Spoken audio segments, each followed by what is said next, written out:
Hi there, in this video I'm going to show you how to tap a maple tree so that you can get maple sap and make maple syrup. And so we're going to cover three main things in this video. First, I'm going to talk about how to actually identify and get to a tree that you can tap for sap. And then I'm going to talk about the equipment that you're going to need in order to tap a maple tree. Don't worry, it's pretty simple stuff that you can get without too much trouble. And then I'm going to show you actually how to drill the hole and hang the bucket. So that's what we're going to do in this video. Before we get started though, just going to ask you to do one thing for us, and that's just to hit the like button, turn the little like button blue, and that helps our channel out a ton. So thanks in advance for doing that. And with that, let's jump into it. Okay, first, this is a sugar maple tree. And in order to identify a sugar maple tree, there's a few things that you can do, even in the winter when you don't have the leaves available to identify it by. And I did a whole video on how to do that. And so I'm just gonna put a little card up here for that so that you can refer to it. So if you need help doing that, go ahead and check that video out, and then you can come back to this one later. And with that said, there's one other thing that I need to add about identifying a maple tree. Once you know that you have a sugar maple tree, then you also need to make sure that it's big enough, because if you try to tap a sugar maple tree that's too small, then you can actually damage the tree or even kill the tree. And so the requirement is that you need it to be at least 10 inches in diameter. And the easy way to figure that out is if you get a piece of rope. I got this orange piece of rope here, and I measured it out to about 33 inches. And so if you find a tree that you cannot wrap this 33-inch piece of rope around all the way, so if it's too big and you can't get the ends to meet, that basically means that you have a tree that is big enough in diameter. So this one here is big enough. It's about 13 inches in diameter, and so this is what we're going to tap today. Just a note on that, I actually found that information from a really good document that's about home, like hobby maple syrup production that was produced by the Ohio State University Extension Office. I'm going to put a link down to that in the description below. It has a lot of really good information, so I encourage you to check that out too if you want to. Cool, now we're going to talk about the equipment that you need. So you really just need 4 different things in order to tap a maple tree and get some sap.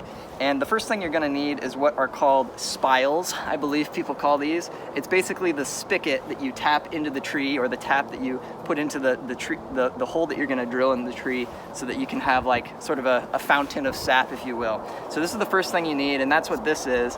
And then you might notice here I also have a hook. I'm going to be using buckets to collect my sap. Some people will also use like tubing that will sort of funnel the sap out to a larger tank or a larger bucket, but I have just regular like 5-gallon buckets, and so I'm going to use a tap with a hook. The second thing you're going to need is a drill. Okay, like basic battery powered drill here. And let's talk about the drill bit though for a second, because this is really important. This is a 5/16 size drill bit, and my maple syrup spiles, or the little taps, these are also 5/16 inch. So you need to make sure that they're the same size, the drill bit and these spiles, and you also need to usually use 5/16. I think sometimes people will use 7/16 too, but I believe the typical size is 5/16. So make sure you have the right drill bit and the right size spile, so that you can have the two actually fit together. And so that's really important. Keep that in mind. And then the third thing you're going to need is just a basic hammer to tap the little spile into the tree once you've drilled your hole. You could use a regular hammer, or you can also use like a rubber mallet. I've heard works well also. And then the last thing you're going to need is a food grade bucket. Okay, so I'm using this 5-gallon bucket. It's a plastic bucket, and I also have a cover for it so that I can keep like the rain and the snow off of it. And so one thing that you want to kind of look at for the bucket, if you're just going to try to use like a food grade bucket that you already have, you'll probably need a hole. I don't know if you can see this or not, but you're going to need like a hole drilled into it so that you can put the hook on there. So those are the 4 things that you need equipment wise to get your sap flowing. Cool, we're ready to drill our hole here, and there's a couple things I want to mention right before I do this. Number 1 is the depth at which you want to go into the tree. You want to go 1.5 to 2 inches deep, and you might not be able to tell here, but there's a little tiny like silver notch on this drill bit, and that's right at about 1.5 inches. So I know if I've gone just over that I'm in the right range. And so if you're planning on doing this, especially if you're planning on doing like a lot of this, then it might help for you to mark your drill bit to make sure you get the right depth. The second thing I want to mention is just the angle at which you drill into the tree. It's good, I think, to do like a slight downward angle. Just kind of think of it like a little water slide for the sap to come out. So that's something that you can try to do too. So let's go ahead and drill this hole.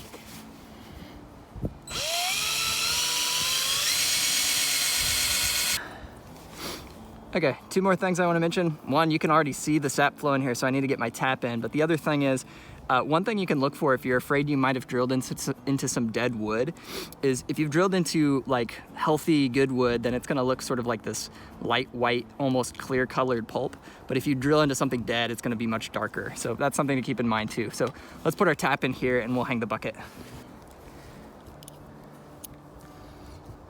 Okay, oh wait. Make sure you got your hook going on in the right direction. Okay, tap it in.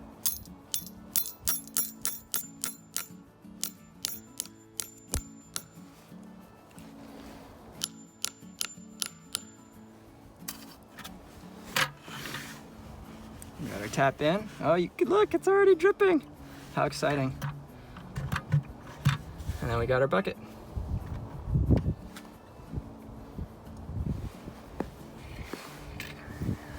Last thing to do is just put the lid on top. Look at how exciting this is. We're already getting drips of sap.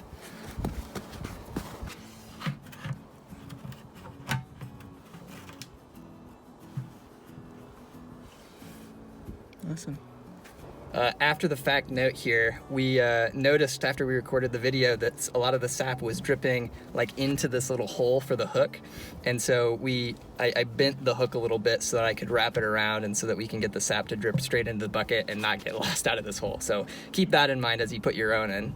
Awesome, so we've got our bucket hanging on the tree right now. And I also wanna let you know before we close the video out is I wanna let you know that we're actually doing like small batch maple syrup, and I'm trying to do it in some like household things rather than getting like the big boiler and this other equipment that you see some of like the big productions have. And so I'm gonna try to make maple syrup in a crock pot and I'm gonna see how I can do with just like basic home supplies and what you saw here today in order to make like just a little bit, maybe like a pint or a quart or just a little bit of maple syrup. So if you want to sort of follow along with us and you have access to a maple tree, I encourage you to subscribe to this channel and you can kind of take it with us week by week now that we're in maple syrup season.